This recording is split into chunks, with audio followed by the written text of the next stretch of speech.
Hi. This is my vlog for this week. I'm sorry if I'm posting it late. I just barely started reading Homestuck today, finally decided to jump on that bandwagon, and in one night, got to Act 3. So I'm still working on it a lot, and I got a little caught up in it and I lost track of time, so I'm sorry about that. But, also, I have a little sleeping baby in my lap, so, he was kind of angry and I had to calm him down, so there's that. But, questions! I got a lot of them, so I'm sorry if this is long. If you were given $2,000, what would you spend it all on? To be honest, probably putting as much of it towards getting a new car as possible because ours has got like over 250,000 miles on it, and the tires are shredding, and something's wrong with the fuel pump, and so yeah, I would definitely get a new car. Probably, I mean that's kind of a boring answer, but yeah, I'd get a new car. Is there something you regret doing? Oh God. There's a lot of things I regret doing and saying, and, I don't know. I regret a lot of things. I'm a very awkward person, and I regret a huge portion of my life. Not that I regret William or Jake or anything like that. I do kind of regret getting pregnant so young, because it made my life a million times harder. But I can't resent what came out of it, obviously. But yeah, I regret a lot of things. A ton of things. There's way too many of them to list. Um, what is something that while you were younger was trending and you followed it? Oh, Jesus. Big clunky skater shoes, flared jeans, unfortunately. Um, I didn't really follow any of the music trends. I wasn't really that into music when I was younger. Trading cards, Harry Potter. I think everybody got into that, basically. That was about it. I mean, I wasn't really a cool kid. I was actually very awkward and very unpopular, so a lot of the popular trends that were going on that made people popular, I didn't participate in because I was too socially awkward to get the point, and so I wasn't even in the loop in a lot of popular things. As dumb as that sounds, but next question. I'm sorry, I'm trying to keep these short, there's so many of them. What is something about yourself that you would never change? Can't really think of anything offhand, to be honest.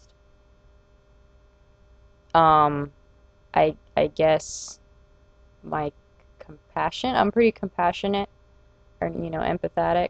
I try and do the best I can for the others around me and make sure that they don't get hurt by my hand, and I try and think about everybody else before I do something, and even though that's a trait that has caused me a lot of stress, I'm kind of proud of it because I'd like to think that I'm a good person and that I'm a compassionate and empathetic person, and I wouldn't really change that because even though it's kind of tough on me, it seems to benefit those around me. So that, I guess. One thing about the world you wish you could fix. Do I have to pick one thing? Really? One? Um, God, I don't know.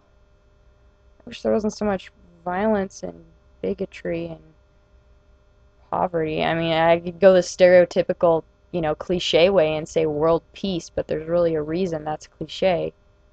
I guess, um, just less suffering. I mean, that covers a lot of things and it's kind of vague, but I'm sorry, I can't really think of anything better at the moment. What would you say is your best memory with Jake? Oh, probably when he and I were still dating pretty early on.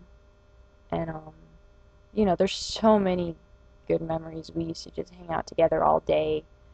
And even when I was still in school, I'd spend at least like 3 or 4 days a week and I'd go over there and we would just be with each other and enjoy each other's company. And I mean, the moment that he asked me, you know, to be in a relationship with him was pretty great, and I still remember all of it really clearly. Or our first kiss, that'd probably be it right there. Um, I actually initiated it, and I still remember it. I still remember exactly how it was and what he looked like, and what happened, and it was probably the single best kiss of my life.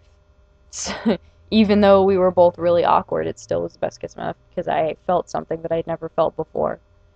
So probably that.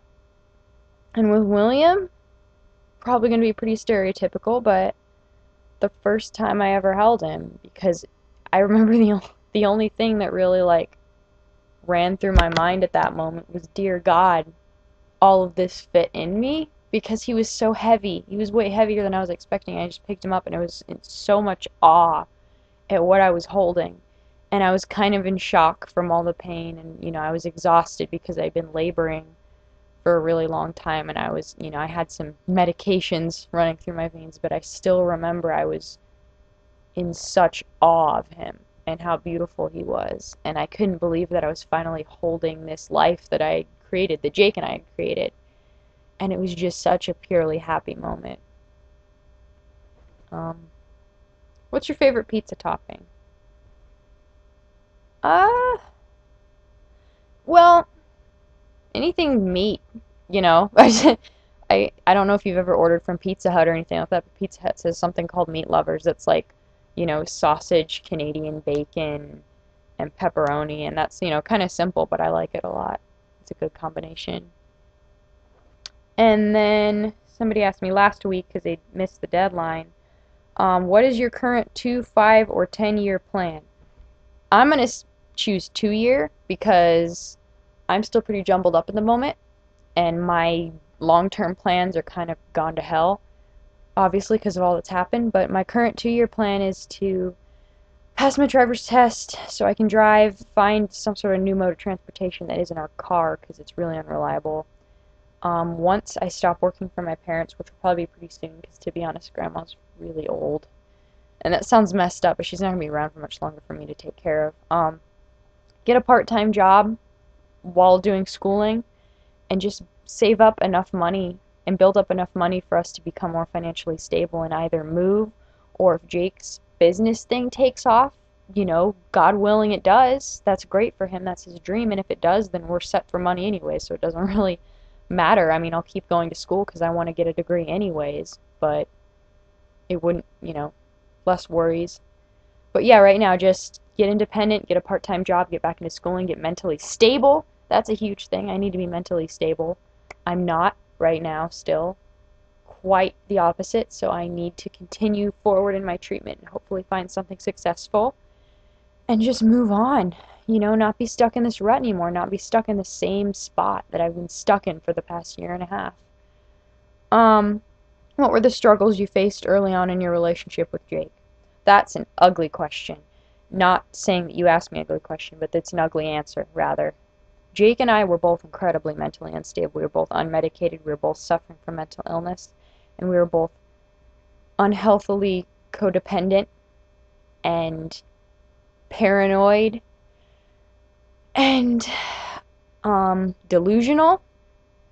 And we both had a lot of jealousy problems and a lot of controlling problems. And we were both, at one point in time, pretty emotionally abusive of each other. Which somehow we just loved each other enough that we just kind of stuck through it, and eventually we both got mellowed out. I mean, Jake seems to be handling his illness a lot better. I got on medication. Of course, having William has given us, something more, and we're more stable and we're independent. But early on in the relationship, we were both really rocky, and we were both on bad terms, and we were both really unstable. And I don't really like to dwell on it that much, to be honest, but we got past it. And we're much better for it, and we're much healthier for it. We're not as codependent. We're not as jealous. I'm still very jealous, but I'm controlling it, and I know that most of it roots in my anxiety and not Jake. So I'm finding methods of coping with it. And we're more mature and less dependent, and we're working it out. So I would say just craziness was the biggest hurdle in the beginning of our relationship. We were both completely fucking insane. Good match, I guess. As a mother, what do you think the most difficult thing for you, not all mothers and sons, is about having a son? For me personally, I don't know. I mean, his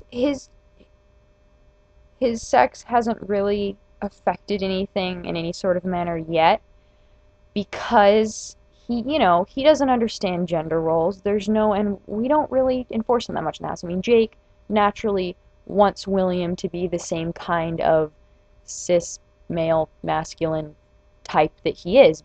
And he's told me before, it's not because he has anything against anything else, but it's because you know, subconsciously he just wants to be able to share as many common interests as possible with William. And so if William is not the same kind of thing as Jake, then he has a hard time relating to him. But we really don't know. We really don't know yet. William is, you know, almost a year and a half. He doesn't have any gender roles. He doesn't have any idea about his sex. He doesn't understand any of that. So I suppose it would be similar to having a daughter this age. The only issues that crop up are from other people, from people who are trying to, you know, enforce gender roles, and people who are assuming, and people like that, that, you know, oh, if William falls and scrapes his head, or the most frustrating thing is if William is giving me problems, and he's getting into things, and he's being kind of a brat, and people tell me, oh, well, he's a rambunctious little boy, of course he's giving you problems, you've got your hands full because you have a little boy. It's like, no, I have a child. Him being male has nothing to do with his behavior as a toddler, and it doesn't invalidate my problems because he's a boy. You know, if I were having the same problems with him and he was a girl, they would be saying, "Oh, wow, what a, you know, what a headstrong little girl." But since he's a boy, they're like, "Oh, well, of course, what did you expect? You have a little boy." And that's probably the most frustrating thing, not William in and of himself, but other people enforcing the roles. And say, you know, he has a purple sippy cup because it was the only one in the store, and my parents don't really care. They don't hassle me about it. My mom was the one that bought the cup. We were, you know, we needed a sippy cup for my parents' house. They bought it. But, you know, if people give me a hard time about him having a purple cup, it's a fucking cup. It doesn't matter what color it is. William likes pink and purple things just as much as he likes blue and green things. You know, it's sickening having people harass you for your son's choices in toys or accessories. Like, I don't care if he's playing with stuffed toys. People have commented before on the fact that he likes stuffed animals and he likes fluffy things. He likes to rub his face in them. It's not a girly thing. He's a small child and he likes the texture and it comforts him. So long, you know, shortened answer, I guess the most frustrating and hardest thing about having a little boy is the gender roles that people try and force on him when you're trying to establish a neutral environment for him. Relatively neutral. I mean, I dress him up in little jeans and hiking boots and little, you know, shirts with trucks on him, but he doesn't understand. It's just what I like to dress him in. He doesn't understand. When he gets old enough, I'll let him pick his own clothing, but the hardest thing is when you're trying to create a gender neutral environment for him and people just butt in and force their gender expectations on him and then act like it's your fault that he's not following them. I mean, I hate that so much. You know, he's my little kid. If he starts using, you know, trainers, those little pull-up underwear, you know, if I go into the store and he sees ones that don't have car prints on them, and I'm sure that the girls' ones are shaped a little differently from the boys, so I guess that's sort of an issue. But say they weren't, and they were exactly the same, but one had a princess theme and one had a Cars theme. I would, if he went over and picked up a pair of the princess ones, I don't care. He can wear Princess Rapunzel underwear. I don't care. They're his. He can make the decision, and he's the one that's wearing them. But people would give me a hard time about it, and I know that, and it's frustrating as hell. But this video is already verging on 14 minutes, so I need to cut it short. So, you know, I'm sorry. Once again, next week I'll open up the ask box, anon and unanon, and you can send me questions. I'm going to leave it open for about 5 or 10 minutes more after I post this video in case you want to ask some for next week. Just specify, please. And, yeah, I'm going to finish this up and post it and put William to bed, hopefully not waking him. And have a good night, so bye.